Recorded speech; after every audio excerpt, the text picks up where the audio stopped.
जी अस्सलाम वालेकुम। वालेकुम सलाम। मैं की बनना। जे इजाजत ना दी अज ते फिर हाँ मेरे ख्याल इजाज़त।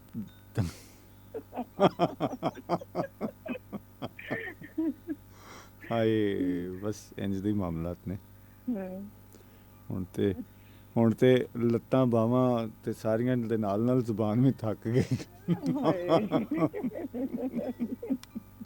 ਅੱਲਾਹ ਤਾਲਾ ਤੈਨੂੰ ਸਿਹਤ ਤੰਦਰੁਸਤੀ ਦੇ। ਆਮੀਨ ਆਮੀਨ। ਤੇ ਅੱਛਾ ਮੈਂ ਸ਼ਾਦੀ ਤੇ ਗਈ ਸੀ ਹੂੰ ਤੇ ਹੁਣੇ ਆਈ ਹਾਂ। ਹੂੰ ਮੈਨੂੰ ਨਹੀਂ ਪਤਾ ਕੌਣ ਕੌਣ ਆਇਆ ਸੀ, ਮੇਰੇ ਸਾਹਬ ਦੀ ਕਾਲ ਸੁਣੀ ਮੈਂ। ਹੂੰ ਹੂੰ।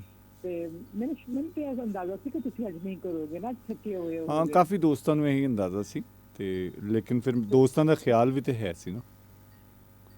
ਤੇ ਮੇਰੇ ਤਾਂ ਸਾਰੇ ਦੁਸ਼ਮਣ ਨਿਕਲੇ, ਮੈਨੂੰ ਤਾਂ ਕਿਸੇ ਨੇ ਵੀ ਨਾ ਦੱਸਿਆ ਕਿ ਤੁਸੀਂ ਆ ਗਏ ਜੇ। ਵੇਖ ਲਵੋ।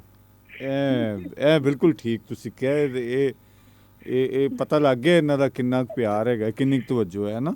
ਹੈ ਤੇ ਸਵੇਰੇ ਪੁੱਛਾਂਗੀ ਨਾ। ਇਹ ਤੇ ਸਵੇਰੇ ਪੁੱਛਾਂਗੇ ਨਾ, ਇਸ ਹਿਸਾਬ ਤੇ ਸਵੇਰੇ ਹੋਣਗੇ। ਸ਼ਾਦੀ ਤੋਂ ਜਾਣ ਤੋਂ ਪਹਿਲੇ ਇੱਕ ਧਿਆਨ ਤੁਹਾਡੇ ਵੱਲ ਸੀ ਹਾਂ ਕਿ ਉੱਥੇ ਸ਼ੋਅ ਹੋ ਰਿਹਾ ਹੈਗਾ, ਰੌਣਕ ਲੱਗੀ ਹੋਵੇਗੀ। ਹਾਂ ਤੇ ਅਸਲਮ ਸਾਹਿਬ ਨੇ ਫੋਨ ਕੀਤਾ ਸੀ, ਹਾਂ ਅਸਲਮ ਕਲਮਾ ਸ਼ੋਅ ਵਾਲੇ ਨੂੰ। ਹਾਂ ਹਾਂ। ਤੇ ਕਹਿੰਦੇ ਕਿ ਮੈਂ ਨਾ ਇੰਤਜ਼ਾਰ ਕਰ ਰਿਹਾ ਨਾ ਤੁਹਾਡਾ। ਹੂੰ ਤੇ ਮੈਂ ਕਿਹਾ ਭਾਈ ਲੋਕੀ ਕਸਮ ਖਾਂਦੇ ਨੇ ਕਿ ਮੇਰੇ ਸਾਹਮਣੇ ਰਿਜ਼ਕ ਪਿਆ ਵਾ। ਹੂੰ। ਤੇ ਮੈਂ ਕਿਹਾ ਮੈਂ ਤੁਹਾਨੂੰ ਕਹਿਣੀ ਮੇਰੇ ਸਾਹਮਣੇ ਬਲੀਚ ਪਈ ਹੂੰ। ਆਹੋ ਜੇ ਝੂਠ ਬੋਲਾਂ ਤੇ ਇਹ ਸੁਨਹਿਰੀ ਕਰਨ ਦੀ ਬਜਾਏ ਕਾਲਾ ਕਰ ਦੇਵੇ।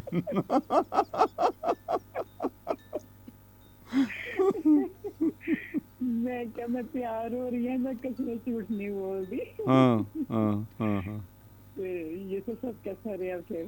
ਜੀ ਕਰਮ ਤੁਹਾਡੀਆਂ ਦੁਆਵਾਂ ਬਹੁਤ ਮਾਸ਼ਾਅੱਲਾ ਬਹੁਤ ਅੱਛਾ एक्स्ट्रा ऑर्डिनरी।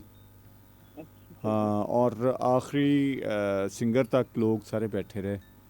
अच्छा वेरी गुड। हाँ हाँ बिल्कुल जी। शो मतलब है वे कि साਡਾ ਮਾਸ਼ਾਅੱਲਾ ਹਾਲ ਪੈਕ ਤੋਂ ਵੀ ਐਕਸਟਰਾ ਸੀ ਕਿਉਂਕਿ ਕੋਰੀਡੋਰ ਵਿੱਚ ਵੀ ਲੋਕ ਬਹੁਤ ਖਲੋਤੇ ਹੋਏ ਸਨ। Very good. ਚਲੋ ਅਸੀਂ ਕੋਈ ਸੀਡੀ ਸੀਡੀ ਜਿਹੜੀ ਬਣੇਗੀ ਦੇਖਾਂਗੇ ਜ਼ਰੂਰ। ਹਾਂ ਇਨਸ਼ਾਅੱਲਾ। ਨਹੀਂ ਤੁਸੀਂ ਵੇਖ ਸਕਦੇ ਹੋ ਨਿਊਜ਼ ਦੇ ਵਿੱਚ ਜਿਹੜਾ ਵੱਡੇ ਚੈਨਲ ਨੇ ਉਹ ਤੇ ਕੱਲ ਤੱਕ ਕਿਉਂਕਿ ਲਾਈਵ ਚੱਲਿਆ ਸੀ। ਅੱਛਾ ਜੀ। ਹਾਂ ਲਾਈਵ ਸੀ, ਦੋ ਚੈਨਲ ਤੇ ਲਾਈਵ ਦੇ ਰਹੇ ਸਨ ਔਰ ਬਾਕੀ ਅੱਛਾ ਜਿਹੜੇ ਨੇ ਹਾਂ ਉਹ ਪੈਕੇਜ ਚਲਾਉਣਗੇ ਬਣਾ ਕੇ। ਅੱਛਾ ਲਾਹੌਰ ਦਾ ਜਿਹੜਾ ਵਾ ਚੈਨਲ ਕੇ ਬਾਕੀ ਵੀ? ਸਮਾਂ ਚੈਨਲ ਔਰ C42 ਇਹ ਦੋਵੇਂ ਤੇ ਲਾਈਵ ਦੇ ਰਹੇ ਸਨ। ਅੱਛਾ ਅੱਛਾ ਠੀਕ, ਚਲੋ ਬਹੁਤ ਸ਼ੁਕਰੀਆ। ਹਾਂ ਤੇ ਆਪਣਾ ਧਿਆਨ ਕਰਨਾ ਹੁਣ ਥਕਾਵਟ ਤੋਂ ਬਾਅਦ। ਹਾਂ ਅੱਛਾ ਲੱਗਾ ਤੁਹਾਡੇ ਨਾਲ ਗੱਲ ਕਰਕੇ, ਬਹੁਤ ਅੱਛਾ ਲੱਗਾ। ਤੇ ਅੱਛਾ ਜੀ। ਹਾਂ ਸਲਾਮਤ ਰਹੋ ਜੀ। ਅੱਲਾ okay okay okay okay okay ਰੱਬ ਰੱਖਾ।